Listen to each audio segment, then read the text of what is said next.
今年35岁，背负350万的房贷。2019年一时冲动贷款买了一套房子，现在每个月月供大概要18000。供了半年之后呢，我被银行起诉了，法院的判决书很快就下来。大家好，我是九哥，我做这个房地产行业也将近有1个月的时间了，到目前为止我的业绩还是挂档了，现在都已经4月中期了，这个租客呢也是会越来越少了，那这个买卖单会更加的难。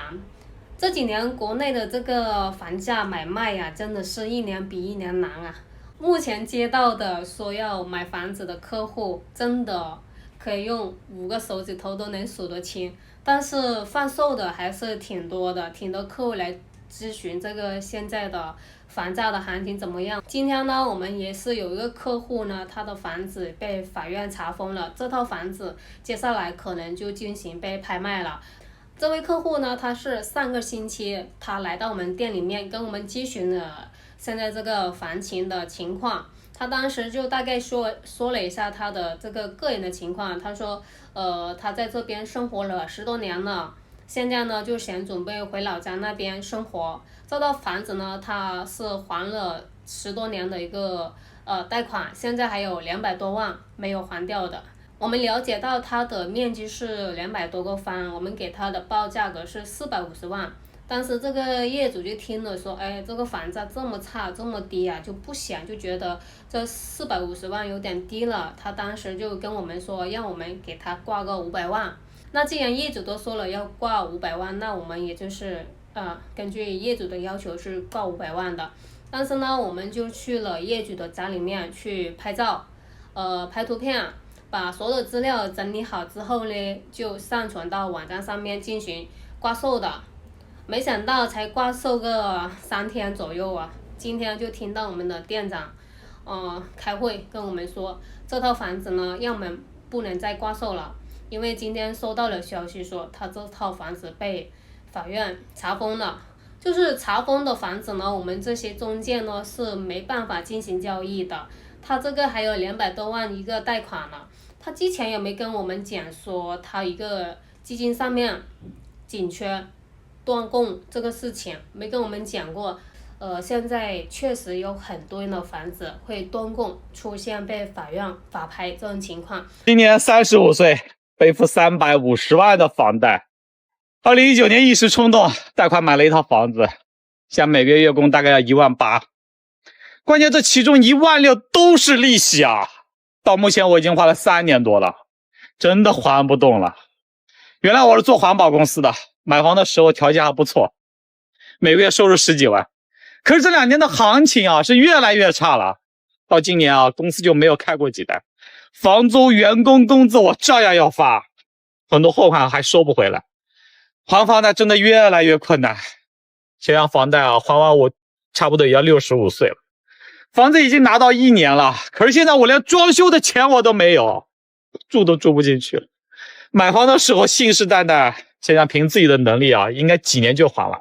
买套房啊也是给自己一点动力。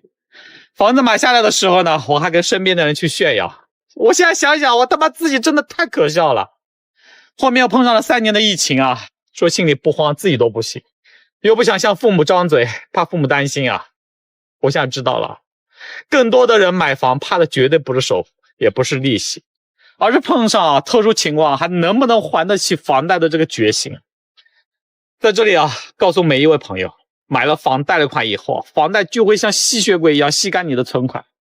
如果你想买房，手里一定要有足够的资金啊，起码在你失业的情况下还可以还1年的贷款，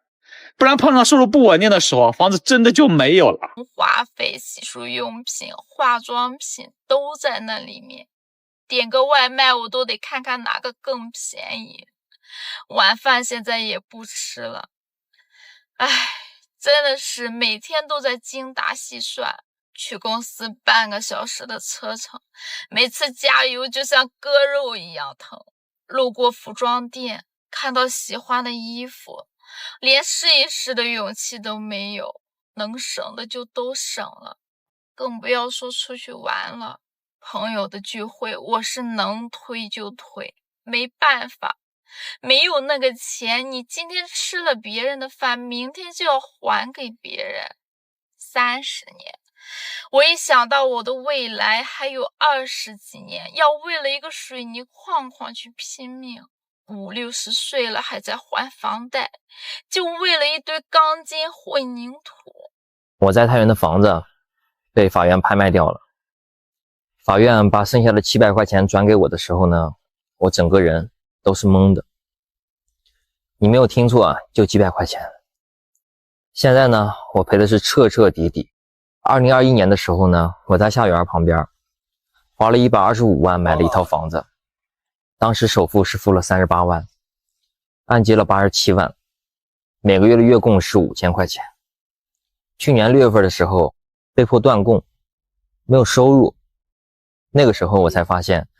银行欠的居然还有85万多的本金。2年多的时间，我还了将近银行有18万左右，其中10万多都是利息，本金还不到2万。我断供了半年之后呢，我被银行起诉了，法院的判决书很快就下来，房子被查封，所有的银行账户包括微信、支付宝被冻结，同时还有一大堆的费用产生，其中包括了银行的违约金、罚息、法院的诉讼费、执行费等等，一共加起来10几万。终于在昨天啊，我的房子被成功拍卖了。房子的评估价是120万，法院以100万起拍。幸运的是，我的房子被成功拍掉。起拍价拍掉的，最终算下来，扣除银行的本金、利息、罚息、违约金、诉讼费、律师费、评估费等等，也就剩下了700块钱。2年多的时间，首付加上月供，一共将近50多万，现在变成了700块钱。不幸中的万幸，房子并没有被流拍，没有倒贴银行的钱，没有成为老赖，这就是我不自量力在太原买房的结局。还是决定回老家了，真的是扛不住了，终究呢还是要说再见。18年买的房子呢，我们也不要了，我们带着孩子呢要离开这个城市，回到农村老家生活。要离开了这个生活了10多年的城市，我这几天呢就收拾东西啊，给孩子办转学啊，什么征信啊，黑就黑吧，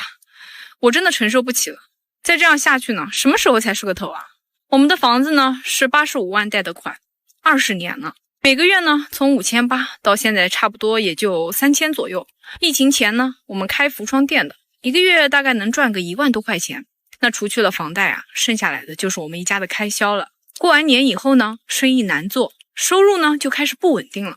要么呢就是4、5千，有时候呢还真的就是不够啊。我们还有2个孩子，4个老人要养，我们呢也想过卖房子，可惜啊有价无市啊。首付呢、中介费、税费呢就到了10万多。虽然我们也还了7年的贷款了，可是去银行了解一下，我们这几年还的全部都是利息。现在呢，竟然我们还欠银行77万，而现在的房子拍卖底价也就是56万左右。那如果这个价格的话呢，我们还要欠银行35万。银行说呢，还要罚息，还有诉讼费、律师费，这些呢都由我们自己来承担。当下这些情况，就算我们奋斗20多年也挣不回来。这35万呢，以我亲身经历提醒大家，买房呢这种事千万要谨慎，不要高估自己的实力。说句真心话，宁愿不买，也不要把自己逼得一点退路都没有。宁愿呢口袋有钱，也不要负债前行。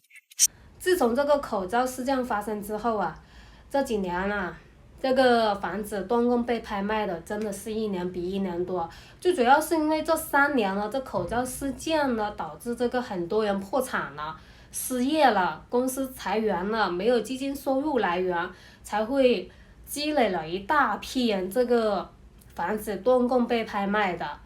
像在大城市还好一点，这个房价还是稍微保值的，没有跌得那么严重。像北上广深这一线城市，它房价的话稍微能保得住，但是也是跌了